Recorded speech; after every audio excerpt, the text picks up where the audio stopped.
Hi everyone, welcome to Toni on Real Estate Education.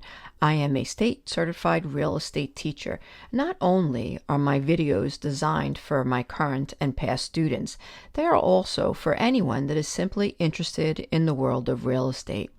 I am hoping that my storyline way of teaching will help students better understand important topics that always seem to pop up on the real estate exams. If you enjoy this video, please hit subscribe. Without further ado, let's dive in. You may want to stay until the end. I have a few state review questions on this topic in the back. Ever wonder just how much the government is involved in our property? When most people buy a house, they think, that's it. I bought it. It's now mine. I could do whatever I want with it. Well, that's sort of true. There are instances, however, when the government gets to stick their nose into our business, and there's really not much we can do about it. In this video, we are going to dive into the 4 different ways the government can interfere with our property rights. Let's start with the most obvious. Number 1, taxation. We all know that we can't dodge that bullet. So yes, we have to understand that paying taxes is a way of supporting our schools, parks, emergency services, etc. A side note, we definitely need to know for the real estate school and state exams that our taxes are a reflection of the assessed value of our property. Meaning, there may be 2 neighbors side by side. One is a colonial and one is a ranch. They are equally nice homes and built within the same year. Which one do you think would be paying the most in taxes? The answer, the colonial. Why? Well, most likely the colonial will have more square footage. Therefore, it would be worth more.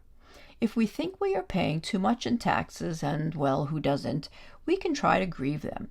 We simply visit our tax assessor's office in the county in which we live with our surrounding neighbors' tax information, which is open to public inspection, and share with them that our neighbors are paying less in taxes when they, in fact, have a similar home.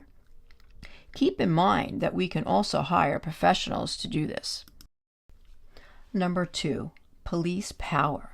When I think about police power, I think, like most of us, about the police keeping us safe in our neighborhoods by using law and order.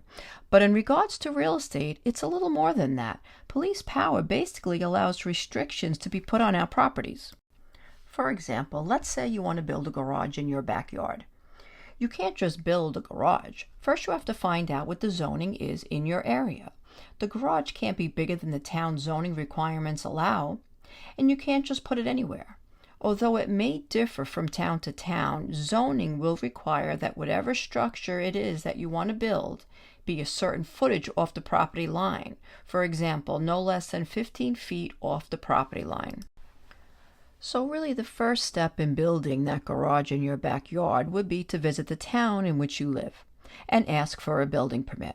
Within the building permit are building codes that must be adhered to. Once the garage has been built, an inspector from the town will visit to be sure that the structure was built to code.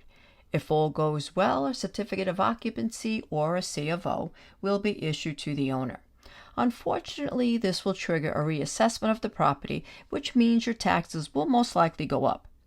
It is very important to know that if someone doesn't follow the zoning guidelines in an area, and if the town should find out about it, they will most likely have to pay a fine and will be asked to make the necessary improvements. If that can't be done, it could very well have to come down. If that sounds like a lot of wasted time and money, it's because it is. A little side note, when taking our real estate school and state exams, it is important to associate the building department with overall safety. After all, the reason for the building permit is to keep the homeowner and the surrounding neighbors safe. If the structure is built well and signed off on, all should be safe and sound. Number 3, eminent domain. You can find a more extensive description of eminent domain in another one of my videos, but here I will briefly describe it again in relation to one of the 4 government powers over real estate. Eminent domain is the government's ability to take a property if it feels like it's needed for the public good.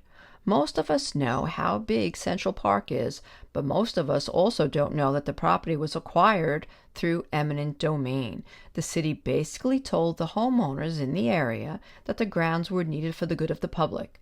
So the homeowners received what's called market value for the property and really had no choice but to move. For the sake of the real estate exams, I will go a little further and say that if the homeowners were unhappy about this, which I would imagine was the case in many instances, the city would have to take them to court. The court action is called condemnation. Students of real estate should know that eminent domain and condemnation are always coming up on the real estate exams. Number 4, Escheat. Escheat states that if someone passes away without a will or natural heirs, and if they have property, the state will take their property. The property will escheat to the state in which they live. Okay, so it's time to take a look at some review questions here. The first question I have says, name the 4 ways that the government is involved with our personal property. The answer: taxes, police power, eminent domain, Escheat. The next one, property tax is based on what? The answer: assessed value. The next one, is the tax assessor's office open to public inspection? The answer: yes. The next one, which lien takes priority over all other liens? The answer: property tax. The next one, what is the first step in building a structure in your backyard? The answer: going to the town and getting a building permit. The next question, what is the final document given to a homeowner after the structure has been approved? The answer: a certificate of occupancy, or also known as a C of O. The next one, which department within the town is concerned with overall safety? The answer: the building department.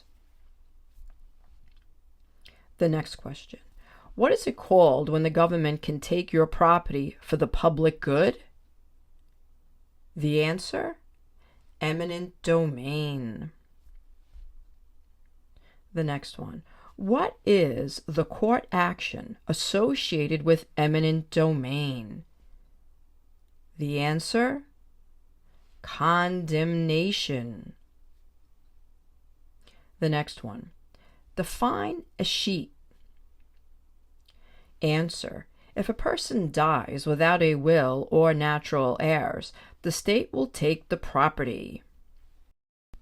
Okay, so that's it for this video. Please don't forget to hit subscribe. Have a great day, everyone.